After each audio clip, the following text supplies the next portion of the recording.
okay, if I can give it to DreamWorks, I gotta give it to Disney. The new logo was a tight reimagining. I honestly can't decide if anthropomorphized fire would always be cold, like people from Florida who have to come back to the Northeast, or always hot, like, well, fire. But him giving her a blanket makes me think about that. Isn't that why we're here? What a good husband. Also, while we're here, I love everything about this simple opening. Thomas Newman's fairly typical opening to the score with what appears to be a light on a boat moving through the fog, only to learn that it's the people creating the light just as the vocals kick in, adding wonder to what feels like an emigration story even before we see what's going on. And when you make your main character's elements, ignoring that Leeloo Dallas Multipass is oddly absent, you gotta bring people in, so why not go buck wild with the city? Ha! Trees are people, and your parents thought Fern Gully was tree hugger indoctrination. It's the actual air people that fill up the blimp. Smart energy conservation. I think. No one truly knows how blimps work. Also, many people would judge a leashed child, but when they can accidentally float off into oblivion, you tie those babies up. Very unlike the Pixar short Float, where I think the message was the opposite of that? Unclear. Just a quick glance at the waves of immigration very clearly shows that fire wasn't a part of the city when Bernie and Cinder arrived. Simple and concise visual storytelling. How about we just go with Bernie and Cinder? Huh. This would be like if I went to a new land where I was the strange man sticking out and they couldn't understand my language, so they said, how about we just call you beautifully bearded Adonis? Just offensive stereotyping. Hot logs for sale. He said logs, hot logs. Not the very normal thing street vendors are usually yelling about, dogs, hot dogs. Hey, watch it, Sparky. Goodness, the Bernie Cinder thing felt off, but that's at least definitely xenophobic. Again, more totally normal behavior. You see, we're humans, but we keep this human over here that doesn't think or talk, and sometimes we break a piece off and eat it. It's cool, no worries. It's been alive for centuries. Don't look it in the eyes. I should probably stop writing and go to bed for the night. Sneezing makes her glitch out of existence for a second. The fire people are so kinetic. It's a very clear feat of animation. And there are so many ways to have fun with the very dynamic, undulating properties of the fire people that make sense since oxygen feeds fire and makes it grow. Even their faces that are static are not static. They're always moving, just returning to the same shape with every dance of the flame. Nobody waters down fire. Yeah! Shasharisha! Look, we've seen the reasons for Bernie's prejudice. And these kids are little sulfur-laden water teens, but yeah, we aren't born prejudiced. It has to be taught. Just a sad reminder that even though it's a sweet moment between father and daughter, we don't always think through what we're passing on to our kids. The set design is just incredible with all the reimagined fire people snacks, bark thins, gasohol, wood chips, falafel mix, frosted flames, shredded wood, and fire smack cereals. And that looks like a Butterfinger, so I can only assume it's a blighter finger? No pun stone unturned. That's a pretty insane skill they just gloss over. Is he not impressed because every fire person can do that, or just because he's seen her do it? Either way, we're impressed. If you'd ever get up off your lazy ash. Look, I'll always encourage people to say nice things to each other, but if you're gonna start throwing around fire puns like this, we're gonna be best friends. Me in this movie. Ha! Matchmaking. That's not even a pun. Sorry, but it'd take an act of God to get me across that bridge. More like a strong wave.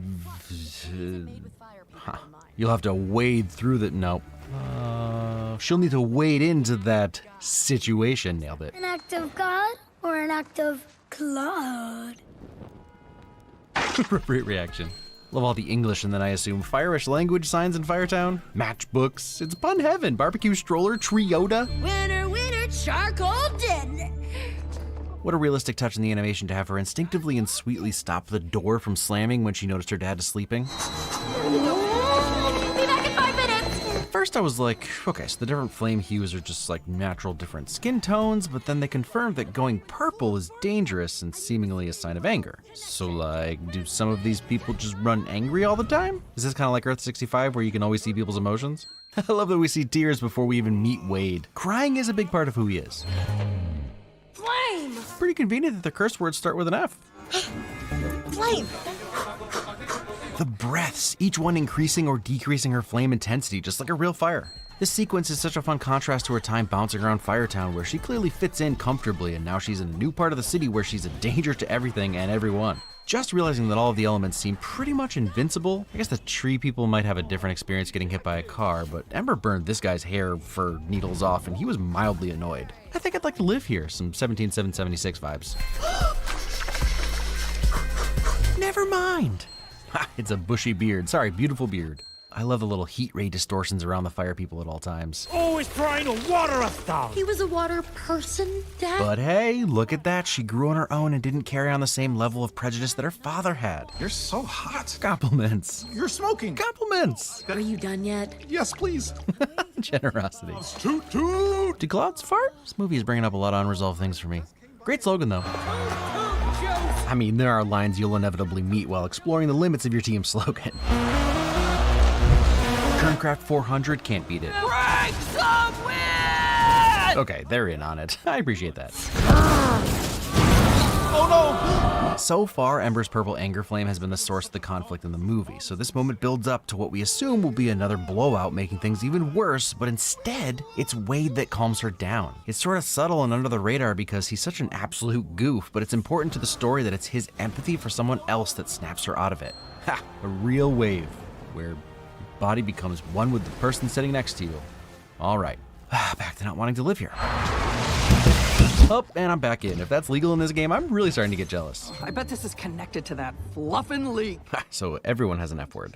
Wade always notices and appreciates the beautiful shapes and refractions that Ember's light makes. Enjoying each other's fruits.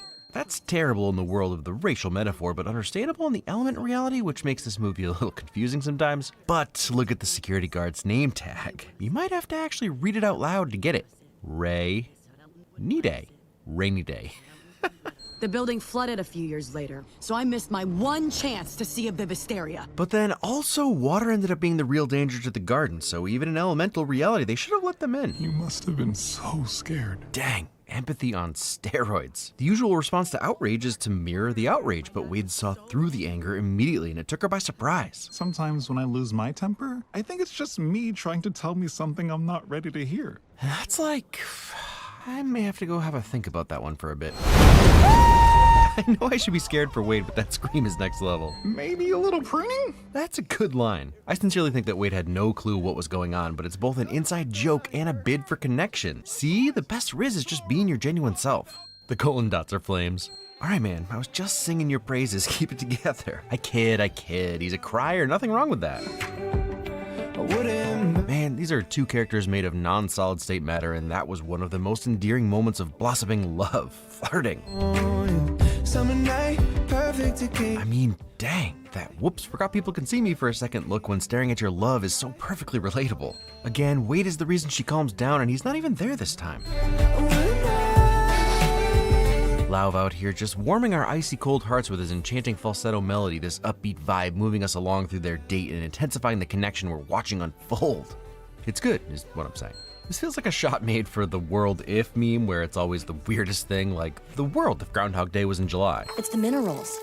Check this out. Oh, okay, I was all the way wrong. I'm just happy it doesn't like shift depending on what they eat. Look, this raises a lot of questions about elements wearing clothes, but you know what? I don't have to wear plenty of the things that I do. Sometimes you just don't feel right leaving the house without a velour cape. Dad, different guy. Not all water looks alike.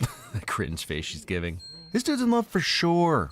Ha! Fire and water moving closer together. Yeah. What a visual representation of the feeling of failure. We shrink inside ourselves. She's literally shrinking as her flame is dying down. I think you're even more beautiful. Ha! She lit up at that one. Again, literally. I've just never been punched in the face with beauty before. Look, I got a wife, but if you're looking for love, I hope you're taking notes from Wade. I'll have Gail come by right afterward. You think this will be good enough for her? Honestly, it's hard to know. She could go either way. Because she's wind.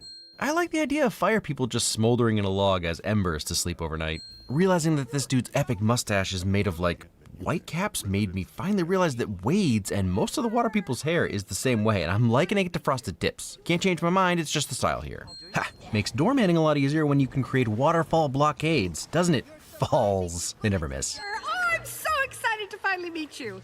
Do we hug or... Checks out that the person Wade got some of his sweetness from is this lady who doesn't think twice about offering to hug the person made of fire. Gives new meaning to that 60s sunken living room design. I'll take it. That's my brother Alan and his wife Eddie. Alan, your name is boring and it sucks. Eddie, as a circular current of water, you've got my vote. Orca, follow! Jude win right there. Kid loves a good pool game. Do you die if you fall in water? Probably seems far-fetched to people who haven't spent a lot of time around kids. It isn't. They will murder you for the gag. That's my little sib Blake and her girlfriend Ghibli. Oh wow, just going for it there. Yeah, Ghibli's always a win. You speak so well and clear.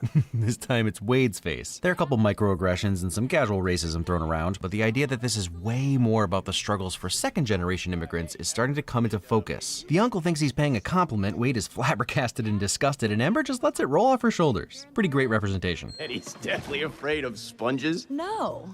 I was traumatized. I mean, yeah, that seems really traumatizing. Haha, little Jimmy still hates Wells because of that time he was trapped down there for hours and last he was stopping a bank robbery or something. I'm sure that was an episode. Look, that is gorgeous and your talent is unquestionable, but that looks nothing like the picture he broke. Points for flair, though.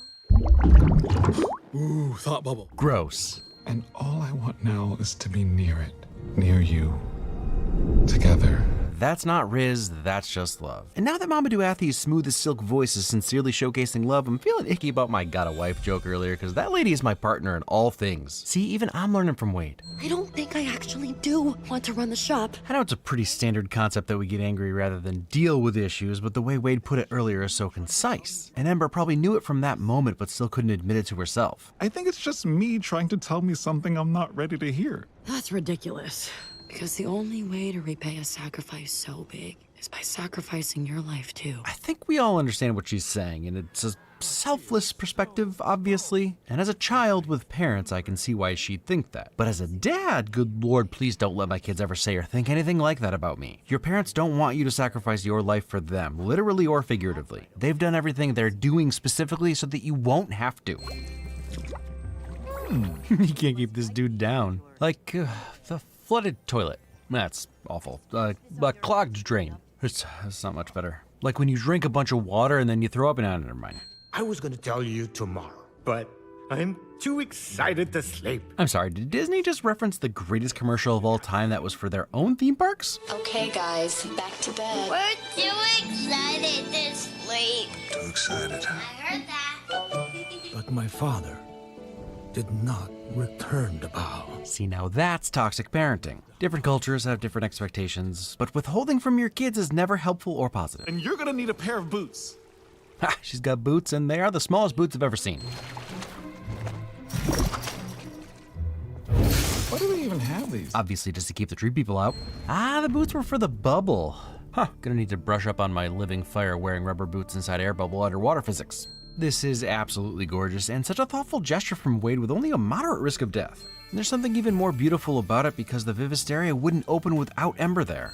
This look they give each other, I know I keep harping on it, but these two have chemistry. But there's so many different things being said with just these looks. I could vaporize you. You could extinguish me. What a great metaphor for every relationship, and the stakes always feel exactly that high. Maybe you don't realize it up front, but who hasn't felt vaporized or extinguished after a breakup? Again, popping open my physics book, that feels correct, like a steam barrier is created. And like, how accurate is this to the first time you touch hands with your crush?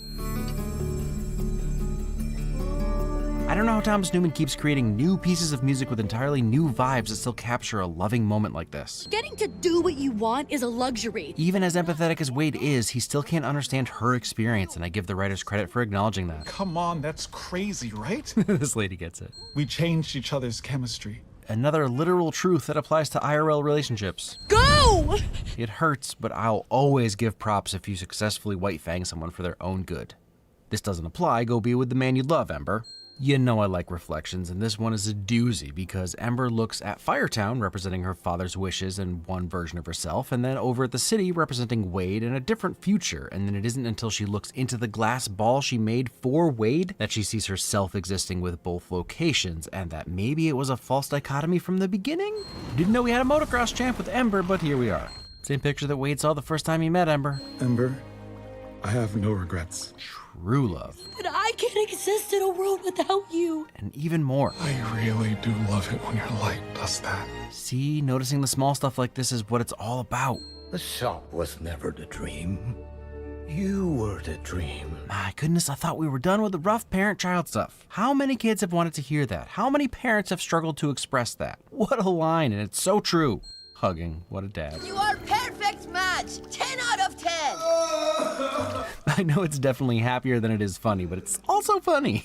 And let this be a lesson to you, having a good cry can save your life. I want to have you with me in my life forever. ever. Love! The lens flares and rainbow refractions, that's how you know it's true love. Oh good, gentrification. I'm kidding, it looks more like integration. Sometimes if you look closely around Ember, you'll notice a bunch of lens flares. Drip, drip, drip. Hey, that's what he did. From the ceiling of the chimney. Now with more time for hanky-panky. Aw, exactly what every child wants to hear from their parents. Nope, I'm not crying, not even a little. Why would it matter to me to see Ember give this level of respect to her father that his dad couldn't give him, while Bernie gets to be the dad to his daughter that his father never was? To give her that love and respect and approval, giving a gift and receiving an equally valuable gift at the same exact time? Why would that make anyone cry? Healing your father through your own healing?